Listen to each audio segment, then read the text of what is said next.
Bharat JP Chandelia, Shri JP Chandelia.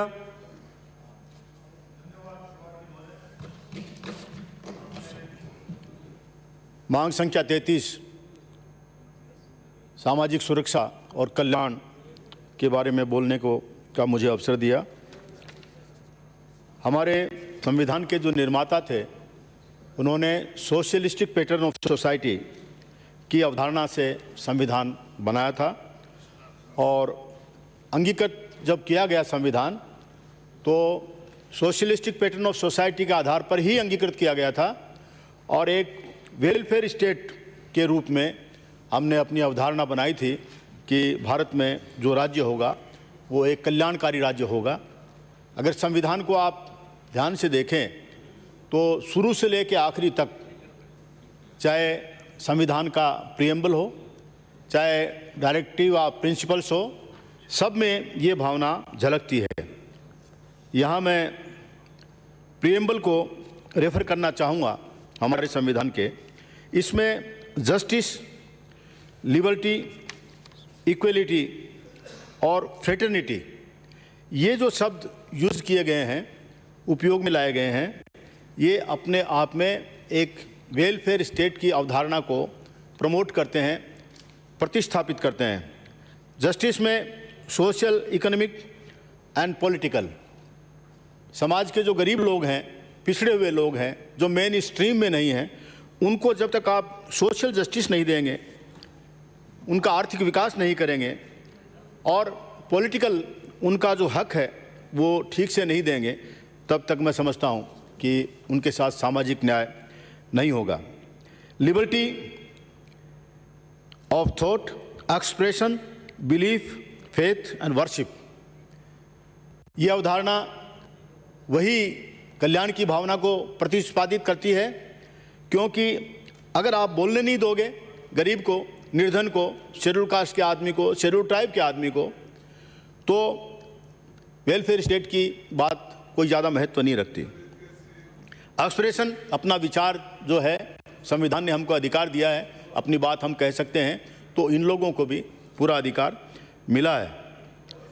Belief and worship, संविधान ने हमारा जो संविधान है वो किसी धर्म विशेष को प्रमोट नहीं करता, एक सेकुलर स्टेट है और वो सारी की सारी लिबर्टी इनको भी दी हुई है, इक्वलिटी दी हुई है, स्टेटस की और अपॉर्चुनिटी की। ये आप प्रीएम्बल जो कॉन्स्टिट्यूशन का हम देखते हैं तो हम बहुत गर्व के साथ कह सकते हैं कि हमारा संविधान एक वेलफेयर स्टेट है और वेलफेयर स्टेट होने के नाते समाज का के कोई भी वर्ग, चाहे वो मेन स्ट्रीम में है चाहे नहीं है, चाहे वो किसी धर्म से है, किसी जाति से है, किसी संप्रदाय से है, किसी वर्ग से है, उन सब को मेन स्ट्रीम में लाने का काम हमारे देश के संविधान ने दिया है। इसलिए सामाजिक सुरक्षा की बात एक बहुत महत्वपूर्ण विषय है। दुर्भाग्य की बात है कि हम इस सब्जेक्ट को, दिख रहा है सामने हाउस में भी, इतना गंभीरता से नहीं ले रहे हैं। आज कोई दूसरे विषय पर डिस्कशन होता तो मेरे विचार से ये हाउस पूरा भरा हुआ रहता। ये दिख रहा है लेकिन अच्छी बात नहीं है। ILO, इंटरनेशनल लेबर ऑर्गेनाइजेशन, ने ये जो सामाजिक सुरक्षा है इसको डिफाइन किया है। अंतर्राष्ट्रीय श्रम संगठन के अनुसार वह सुरक्षा जो समाज उचित संगठनों के माध्यम से अपने सदस्यों के साथ घटित होने वाली कुछ घटनाओं और जोखिमों से बचाव के लिए प्रस्तुत करता है, उसे सामाजिक सुरक्षा कहते हैं। ये जोखिम रोग की स्थिति में, मातृत्व की स्थिति में, अयोग्यता की स्थिति में, वृद्धावस्था की स्थिति में और इवन मृत्यु की स्थिति में, तो बहुत बड़ा विस्तार इस शब्द का है सामाजिक सुरक्षा का। सामाजिक सुरक्षा होगी तो अल्टीमेटली समाज का कल्याण होगा, वर्ग विशेष का कल्याण होगा, जाति विशेष का कल्याण होगा, व्यक्ति विशेष का कल्याण होगा, और उसके बिना ये कल्पना या ये परिकल्पना बिल्कुल अधूरी है। सभापति महोदय, पहले ये डिपार्टमेंट समाज कल्याण विभाग कहलाता था। मैं इसका डायरेक्टर भी रहा हूँ। उस वक्त का जो कंसेप्ट, उस वक्त की जो एक्टिविटी समाज कल्याण विभाग की होती थी और आज जो department social justice and empowerment है, बहुत फ़र्क है। यहाँ कई सीनियर लोग बैठे हैं, उन्होंने देखा होगा कि समाज कल्याण की जो योजनाएं उस समय होती थी, उन योजनाओं को और उन वर्गों को जिनको प्राथमिकता से उस समय समाज कल्याण विभाग डील करता था, वो थोड़े से इग्नोर हो गए और कई सब्जेक्ट्स इसमें आ गए। विडो आ गई, दिव्यांग आ गए, ये आ गए, वो आ गए। आना चाहिए, सभी आना चाहिए, सोशल जस्टिस सभी को चाहिए, लेकिन इसका मतलब ये नहीं कि जो मूल अवधारणा समाज कल्याण विभाग की थी, ये हमने नकल की है गवर्नमेंट ऑफ इंडिया की। ये हमने नकल की है। पहले गवर्नमेंट ऑफ इंडिया में जो ये डिपार्टमेंट था, इसका नाम रखा गया था सोशल जस्टिस एंड एम्पावरमेंट। नकल में भी अकल चाहिए थी और दुर्भाग्य से गवर्नमेंट ऑफ राजस्थान ने वो सारे सब्जेक्ट्स जो मुख्य और वो सारी चीज़ें जो मुख्य रूप से उसमें थी, वो इग्नोर हो गई है। दूसरा, मैं निवेदन करना चाहता हूँ और बहुत बुरे शब्दों में प्रशंसा करता हूं माननीय मुख्यमंत्री महोदय को और उनका आभार प्रकट करना चाहता हूं कि उन्होंने 20 करोड़ रुपए की राशि से एक वाल्मीकि कोष की स्थापना की है। सोचा तो ये गया था और मेरे विचार से माननीय मुख्यमंत्री महोदय की ये इच्छा भी थी कि एक वाल्मीकि बोर्ड बनाया जाए और पूरे समाज की तरफ से, 7 डिवीज़न की तरफ से कई लोग आए थे माननीय मुख्यमंत्री महोदय को इस बात के लिए धन्यवाद देने के लिए। तो मैं भी सदन के मार्फत माननीय मुख्यमंत्री महोदय से और यहाँ मंत्री जी बैठे हैं, उनके माध्यम से ये निवेदन करता हूँ कि 20 करोड़ रुपए की राशि वाल्मीकि जाति संख्या में कम नहीं है। 78 कॉन्स्टिट्यूंसी है जिसको प्रभावित करती है, 78 कॉन्स्टिट्यूंसीज, सारे डिवीजनल हेडक्वार्टर की कॉन्स्टिट्यूंसीज, सारे बड़े जिलों की, बड़ी बड़ी तहसीलों की कॉन्स्टिट्यूंसी, बड़े बड़े सब डिवीजन की कॉन्स्टिट्यूंसी। आम जो इलेक्शन कमीशन के डाटा है, 5000 वोटों से हार जीत होती है, जिसका तात्पर्य होता है 2500 वोट अगर इधर उधर हो जाए तो आदमी की हार जीत में बदल सकती है, जीत हार में बदल सकती है। 2500 से जो मैंने गिनाए ये 78 कॉन्स्टिट्यूंसी, इससे कम वाल्मीकि समाज कहीं है ही नहीं। इस बात पर माननीय मुख्यमंत्री महोदय को, सभापति महोदय, आपकी के माध्यम से मैं ध्यान दिलाना चाहता हूं कि वाल्मीकि कोष के लिए 20 करोड़ रुपए की राशि बहुत कम है, उसको बढ़ाने का निवेदन करता हूं।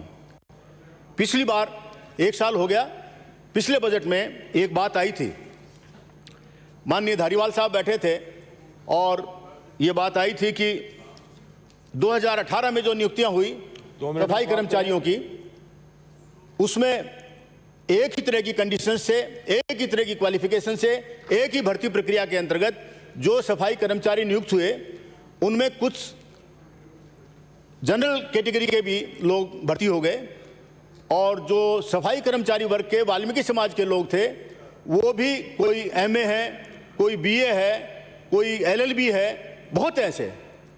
तो जो जनरल वर्ग के लोग जो सफाई कर्मचारी के रूप में भर्ती हुए, उनको ऑफिसेज में बिठा दिया गया। पिछली 1 साल पहले ये बात यही उठी थी, इसी सदन में उठी थी और बहुत इस पर मंथन हुआ था और मुझे खुशी है कि उस समय भी मैं काफ़ी बोला था, धारीवाल साहब भी बोले थे, माननीय राठौर साहब भी बोले थे और ये चिट्ठी राज्य सरकार ने दिनांक 17/5/19 को जारी की थी।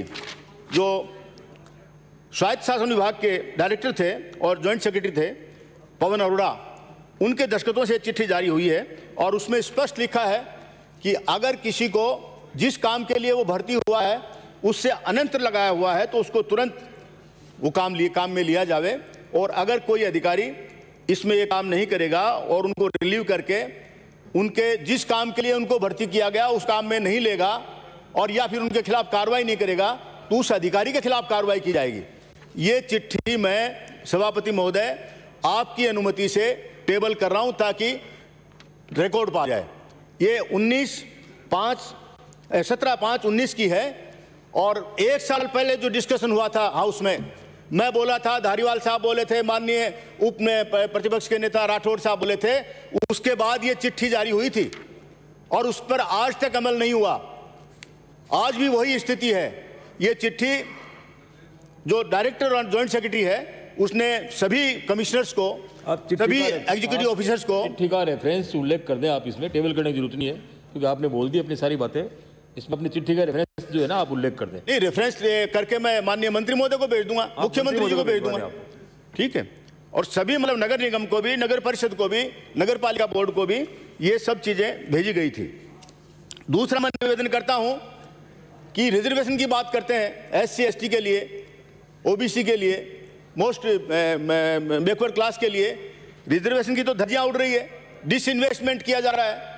जो सारे के सारे PPP मॉडल पर जा रहे हो आप और सारे के सारे डिसइन्वेस्टमेंट कर रहे हो तो नौकरियां रह कहां जाएगी? काय का रिजर्वेशन है? कोई रिजर्वेशन बचेगा ही नहीं। और प्राइवेट आदमी, शेड्यूल कास्ट के आदमी को, शेड्यूल ट्राइब के आदमी को कहां नौकरी लेता है?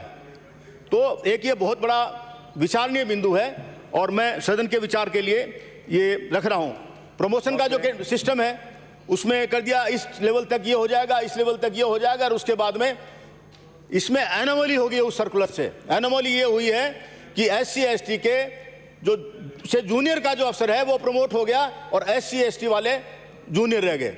ये इसमें एनोमली है, इसको भी देखने की जरूरत है। अगर आप इजाजत देंगे सभापति महोदय तो मैं इसका भी विश्लेषण करके माननीय मंत्री महोदय को भी, DOP को भी, मुख्यमंत्री महोदय को भी लिख दूंगा, कोई उसमें दिक्कत वाली बात नहीं है।